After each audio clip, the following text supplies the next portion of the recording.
രഹന നവാസ് മക്കൾക്ക് വേണ്ടി പുതിയ ജീവിതത്തിലേക്ക്. മലയാളികളുടെ എല്ലാവരുടെയും പ്രിയപ്പെട്ട താരജോഡികളായിരുന്നു സിനിമാ താരങ്ങളായ നവാസും ഭാര്യ രഹനയും.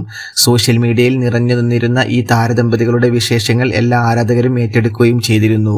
എന്നാൽ കുറച്ചു മാസങ്ങൾക്ക് മുമ്പാണ് നവാസ് ഈ ലോകത്തോട് വിട പറഞ്ഞത്. തീർത്തും അപ്രതീക്ഷിതമായ ഒരു വിയോഗം തന്നെയായിരുന്നു അത്. കാരണം മറ്റൊരു അസുഖങ്ങളും ഇല്ലാതിരുന്ന നവാസിന് പെട്ടെന്നൊരു ഹൃദയാഘാതം വന്നതായിരുന്നു അദ്ദേഹത്തിന്റെ മരണകാരണം. ഒരിക്കലും ആരും പ്രതീക്ഷിക്കാത്ത ഒരു വിയോഗം തന്നെയായിരുന്നു കലാഭവൻ നവാസിൻ്റേത്.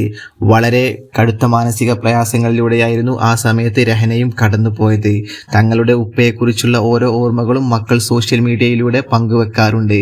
എന്നാൽ ഇപ്പോൾ ഇവരുടെ കുടുംബത്തിൽ നിന്നും ഒരു വലിയ സന്തോഷ വാർത്തയാണ് പുറത്തു വന്നിരിക്കുന്നത്. നടി സംയുക്ത വർമ്മ സോഷ്യൽ മീഡിയയിൽ പോസ്റ്റിട്ടത് മുതലാണ് ഈ വാർത്ത എല്ലാവരിലേക്കും എത്തിയത്. ഇതിനു പിന്നാലെ നിരവധി പേരാണ് രഹനയ്ക്ക് ആശംസകളുമായി എത്തിയത്. 10 ദിവസത്തോളം തുടരുന്ന ഹാൻഡ് എംബ്രോയിഡറിംഗ് ക്ലാസ് ആരംഭിക്കുകയാണ് രഹന ഡിസൈനിങ് എന്നാണ് ഈ പദ്ധതിക്ക് അവർ പേര് നൽകിയിരിക്കുന്നത്. 14 വയസ്സിന് മുകളിലുള്ളവർക്കും കുട്ടികൾക്കും വേണ്ടിയാണ് അവർ ഈ ക്ലാസ് തുടങ്ങിയിരിക്കുന്നത്.